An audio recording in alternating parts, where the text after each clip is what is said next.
Assalamualaikum warahmatullahi wabarakatuh. Selamat pagi, salam sejahtera bagi kita semuanya.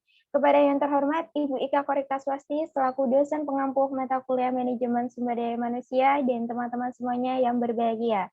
Sebelumnya, kami dari kelompok 8 akan memperkenalkan diri kami masing-masing, dimulai dari rekan saya, dipersilahkan. Perkenalkan, nama saya Ardan Stalin Nubana Fakrullah dari NPM 001. Untuk rekan saya dipersilahkan. Perkenalkan, nama saya Febri Lestari dari NPM 015. Selanjutnya, kepada rekan saya dipersilakan.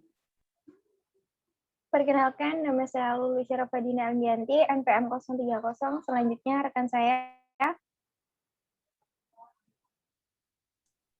Perkenalkan, nama saya Dinda Faradiba, NPM 037.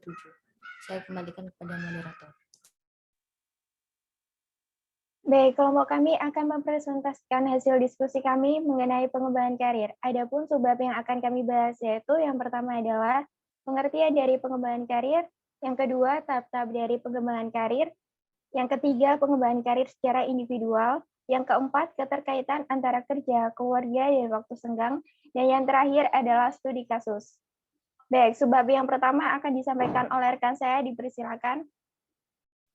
Terima kasih untuk moderator. Baik, untuk materi yang pertama, next.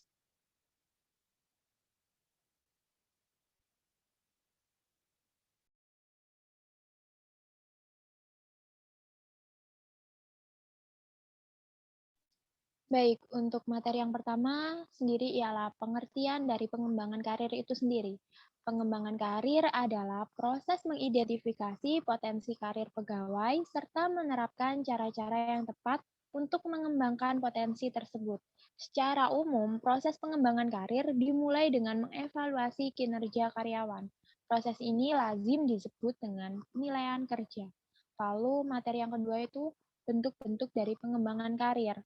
Bentuk-bentuk dari pengembangan karir yang pertama adalah pendidikan dan pelatihan. Pendidikan dan pelatihan merupakan suatu kegiatan perusahaan yang dimaksudkan untuk memperbaiki dan mengembangkan sikap, tingkah laku, keterampilan, dan pengetahuan para pegawai sesuai keinginan dari perusahaan yang bersangkutan.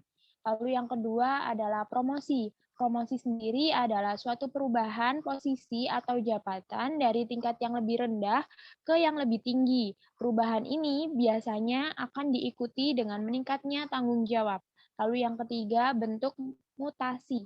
Mutasi adalah bagian dari proses kegiatan yang dapat mengembangkan posisi atau status seseorang dalam suatu organisasi. Next.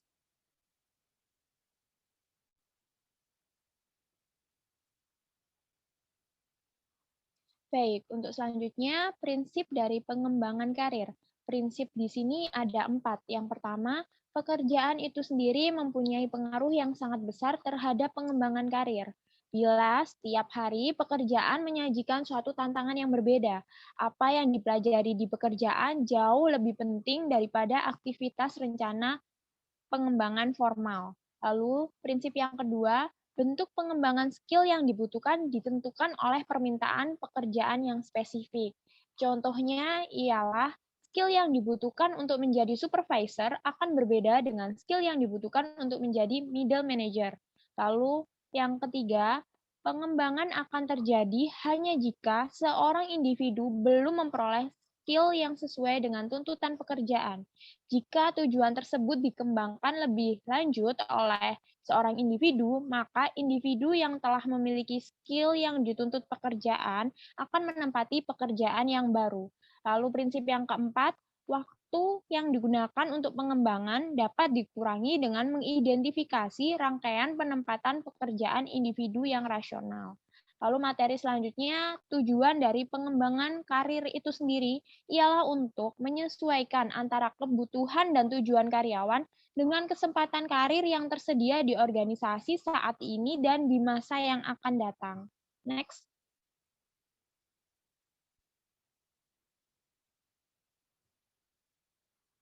Untuk selanjutnya, manfaat sendiri dari program pengembangan karir. Di sini manfaat terbagi menjadi dua, bagi organisasi itu sendiri dan bagi karyawannya.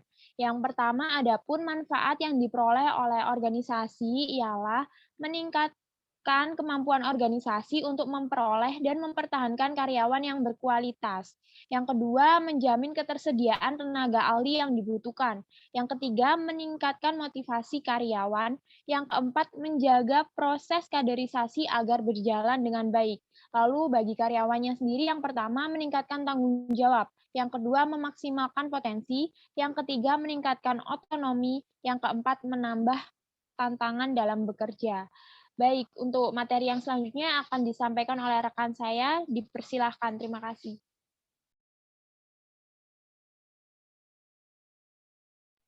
Baik, terima kasih Stalin. Saya akan menjelaskan tentang faktor yang mempengaruhi pengembangan karir. Yang pertama ada hubungan pegawai dan organisasi.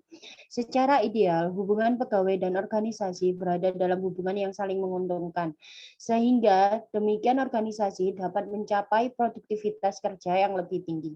Yang kedua ada personalia pegawai. Manajemen karir pegawai terganggu dengan adanya pegawai yang mempunyai personalitas yang menyimpang, seperti terlalu apatis. Yang ketiga ada faktor eksternal. Aturan dalam manajemen karir sebuah organisasi menjadi kacau lantaran ada intervensi dari pihak luar. Yang keempat ada politik dalam organisasi.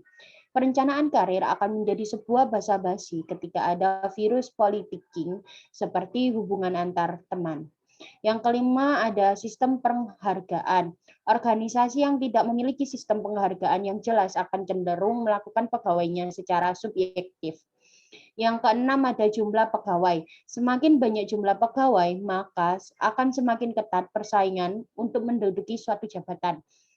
Yang ketujuh ada ukuran organisasi. Ukuran organisasi dalam konteks ini berhubungan dengan jumlah jabatan yang ada dalam organisasi tersebut. Semakin besar organisasi, maka semakin kompleks urusan manajemen karir pegawai. Yang ke-8 ada kultur organisasi. Ada organisasi yang berkultur profesional, objektif, rasional, dan demokratis.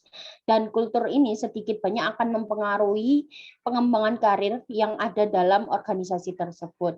Yang terakhir yaitu tipe manajemen. Ada manajemen yang lebih cenderung kaku, otoriter, tersentralisir, tertutup, dan tidak demokratis. Selanjutnya,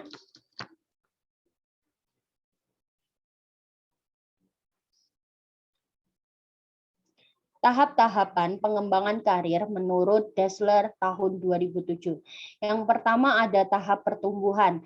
Tahap ini berlangsung kira-kira sejak lahir sampai usia 14 tahun. Dalam periode ini, orang mengembangkan pemahaman mandiri melalui identifikasi dengan dan interaksi dengan orang lain seperti keluarga, teman, dan guru. Yang kedua, tahap penjelajahan.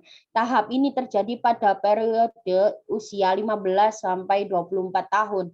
Individu secara serius menjelajahi berbagai alternatif kedudukan, berusaha untuk mencocokkan alternatif ini dengan minat dan kemampuan yang ia miliki, serta mencoba memulai suatu pekerjaan.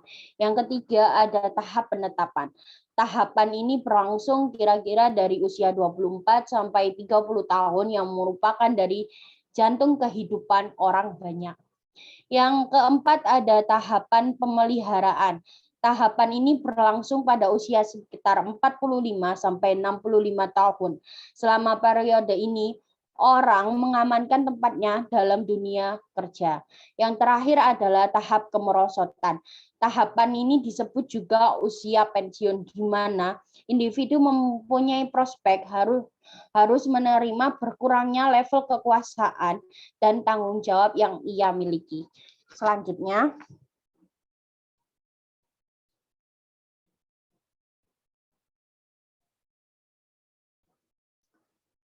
tahap-tahap pengembangan karir menurut Samsudin tahun 2010 menjelaskan bahwa tahap perkembangan terbagi menjadi 3 tahap, yaitu karir awal.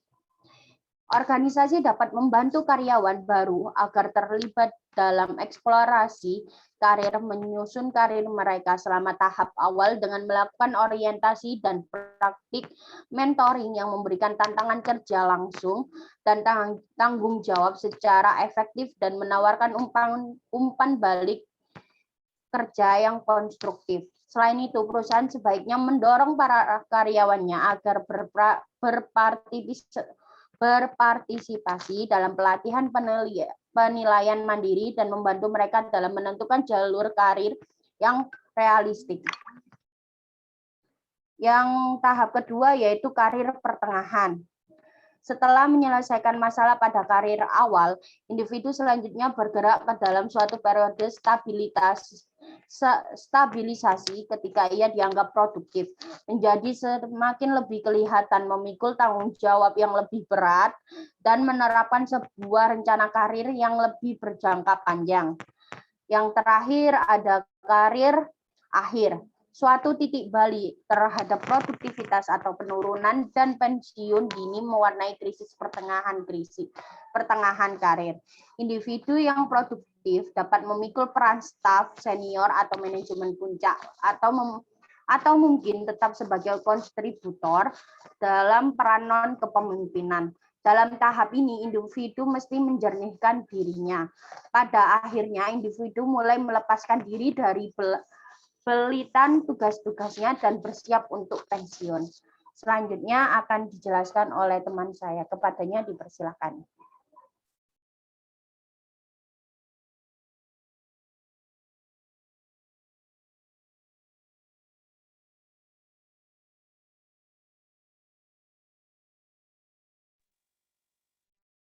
Baik, selanjutnya adalah pengembangan karir secara individual. Dalam proses pengembangan karir, terdapat 3 pihak yang berperan, yaitu yang pertama, individu atau karyawan itu sendiri. Jadi, setiap karyawan bertanggung jawab dalam mengembangkan dirinya untuk mencapai posisi tertentu. Semua upaya akan sia-sia jika dari individu karyawannya tidak berkeinginan untuk mengembangkan diri. Yang kedua, ada manajer. Manajer berperan dalam memberikan dukungan dan umpan balik atas kinerja yang sudah ditampilkan karyawannya. Yang ketiga, perusahaan.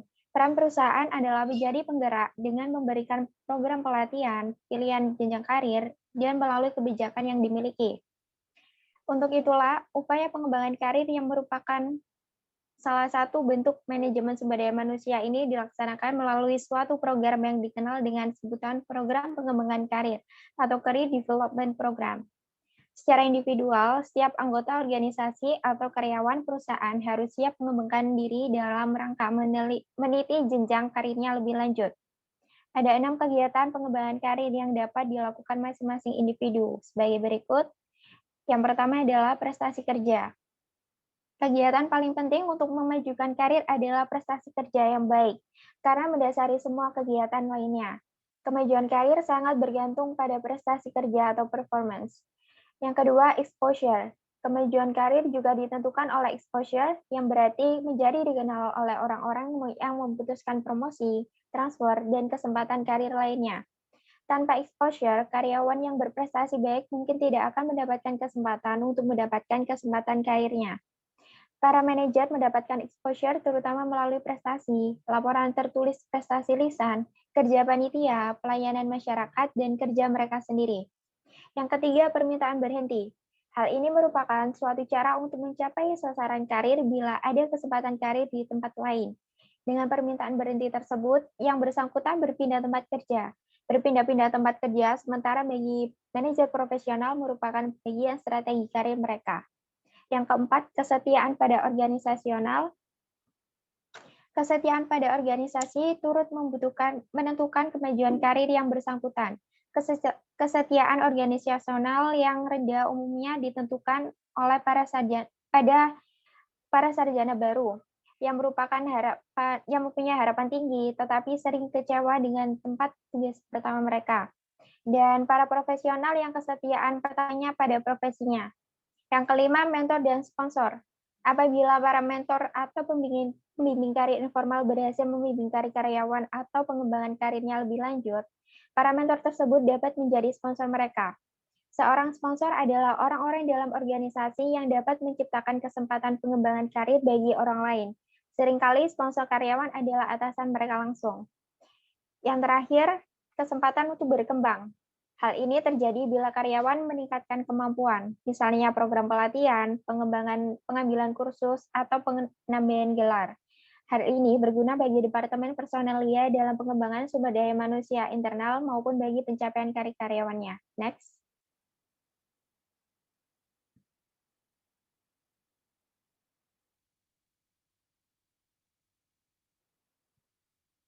Baik, selanjutnya adalah keterkaitan antara kerja, keluarga, dan waktu senggang.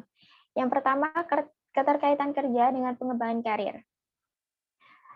Dalam suatu pekerjaan, pasti mempunyai tujuan yang ingin dicapai, yaitu pengembangan karir. Hal ini terjadi bila karyawan meningkatkan kemampuan, yakni yang pertama, penyesuaian kerja, yaitu proses mengajarkan pengetahuan dan pengembangan keterampilan bekerja, serta sikap agar karyawan semakin terampil, mampu melaksanakan tanggung jawabnya dengan semakin baik sesuai dengan standar, dan mampu bekerja sesuai dengan prosedur perusahaan, seperti training selama 3 bulan.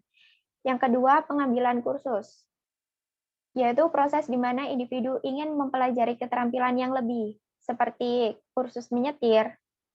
Yang ketiga, pendidikan yang tinggi, yaitu proses ketika individu ingin mencapai pendidikan lebih tinggi dari yang sudah dicapai, seperti melanjutkan S1 dan S2.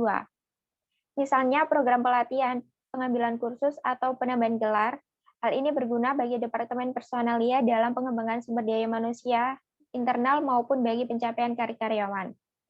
Yang kedua, keterkaitan keluarga dengan pengembangan karir. Keluarga bisa menjadi dampak baik maupun dampak buruk bagi seseorang yang bekerja. Dampak baiknya ialah keluarga menjadi motivasi bagi seseorang untuk mengembangkan karir. Misalnya, seorang tersebut ingin jabatannya naik demi membahagiakan atau membanggakan orang tua dan memenuhi kebutuhan keluarganya. Sedangkan, dampak buruk dari keluarga bisa membuat seseorang yang bekerja menjadi tertekan karena tuntutan yang tinggi dari keluarga. Misalnya gaji yang kurang memenuhi kebutuhan keluarga dan status pekerjaan yang sulit mengalami pengembangan karir. Yang ketiga, keterkaitan waktu senggang dengan pengembangan karir. Waktu senggang sangat bermanfaat bagi seorang karyawan karena karyawan juga pernah merasakan kelelahan dan kebosanan dalam bekerja. Kelelahan kerja merupakan salah satu sumber masalah bagi kesehatan dan keselamatan pekerja. Kelelahan dapat menurunkan kinerja dan menambah tingkat kesalahan kerja yang akan berpeluang menimbulkan kecelakaan kerja. Tentu saja hal ini tidak dapat dibiarkan begitu saja karena tenaga kerja merupakan aset perusahaan yang dapat mempengaruhi produktivitas perusahaan. Oleh karena itu, seseorang karyawan wajib untuk meluangkan waktu senggang mereka. Sedangkan kebosanan kerja bisa terjadi bukan saja pada pekerja di tingkat bawah, tetapi juga terjadi pada pekerja tingkat atas. Oleh karena itu, banyak perusahaan yang melakukan berbagai pencegahan dengan cara rotasi kerja, melibatkan pekerja dalam mengambil keputusan, memberi kesempatan untuk melakukan cuti, dan meluangkan waktu senggang. Selanjutnya akan dipaparkan oleh rekan saya, dipersilakan.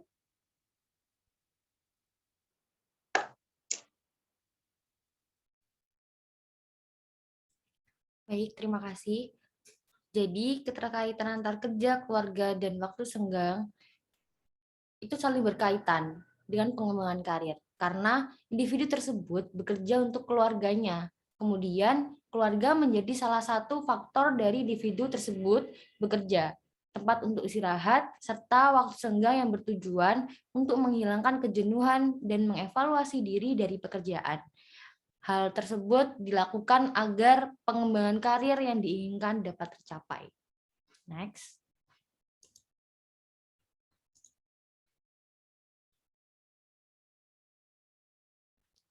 Studi kasus. Rekrutmen merupakan perjalanan awal karir. Setelah calon pemimpin atau future leaders di Unilever ini direkrut, maka akan menjalani Unilever Development Program. Dalam mengatasi permasalahan sumber daya manusia dalam bidang pelatihan ini, perusahaan Unilever secara umum telah menyiapkan modul training berjumlah 2.188 modul yang telah dinaikkan dari tahun sebelumnya yang berjumlah 2.046 buah modul. Selain itu, dari segi peningkatan jumlah pelatih internal juga naik dari 1.416 pelatih menjadi 1.575 pelatih. Dan peningkatan jumlah aktivitas training mencapai 12.705 training. Program pelatihan tersebut meliputi program pelatihan general skills. Yang pertama adalah pelatihan general skills, meliputi berbagai pelatihan keahlian secara umum yang diajarkan kepada para karyawan perusahaan PT Unilever. Selain itu, general skill ini juga digunakan untuk melatih dan memberikan training kepada seluruh karyawan PT Unilever dalam mempraktekkan keahlian umum mereka yang berkaitan dengan pekerjaan di perusahaan ini.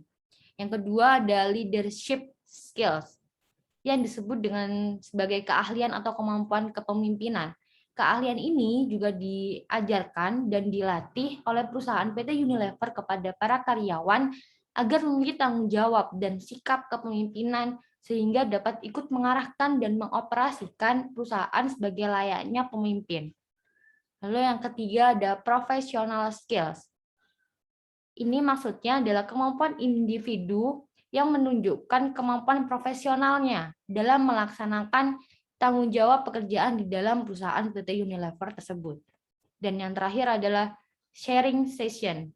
Merupakan waktu di mana para karyawan akan dikumpulkan dari berbagai bidang.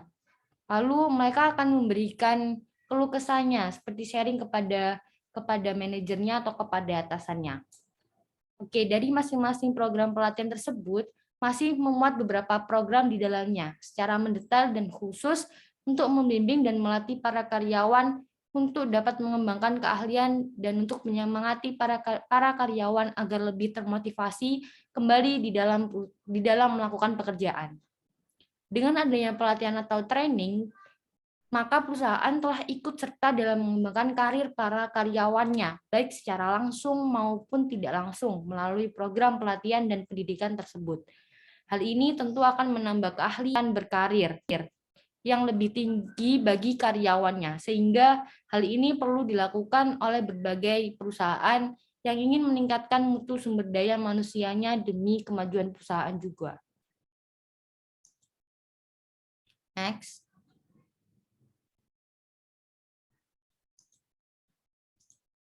Kesimpulan, dalam sebuah organisasi, seorang karyawan bisa merencanakan pengembangan karirnya. Dalam merencanakan pengembangan karir individu, tidak bisa dilepaskan antara peran individu atau karyawan, manajer, dan organisasi tersebut. Ketiga-tiganya harus berperan saling mendukung dan mendorong pengembangan karir karyawan. Ada beberapa faktor yang mempengaruhi pengembangan karyawan. Karir karyawan yaitu faktor internal, personalisme karyawan itu sendiri, dan faktor internal yaitu lingkungan organisasi seperti tipe manajemen, manajer, sistem pengembangan karir di organisasi, dan lain sebagainya. Pengembangan karir merupakan salah satu tugas manajemen sumber daya manusia. Setiap manajer harus memiliki sistem manajerial dalam mengelola karyawan, salah satunya sistem pengembangan karir. Semakin bagus sistem pengembangan karir karyawan di dalam organisasi, semakin mudah bagi karyawan untuk merencanakan pengembangan karirnya. Dengan demikian, pengembangan karir karyawan pada dasarnya berorientasi pada perkembangan perusahaan dalam menjawab tantangan bisnis di masa mendatang. Setiap organisasi harus menerima kenyataan eksistensinya di masa depan. Sumber daya manusia yang kompetitif, sebuah perusahaan akan mengalami kemunduran dan akhirnya dapat tersisih karena ketidakmampuan menghadapi pesaing. Oleh karena itu, perusahaan perlu memberikan pendidikan dan pelatihan guna untuk mengembangkan karir karyawan di perusahaan. Selanjutnya, saya kembalikan kepada moderator.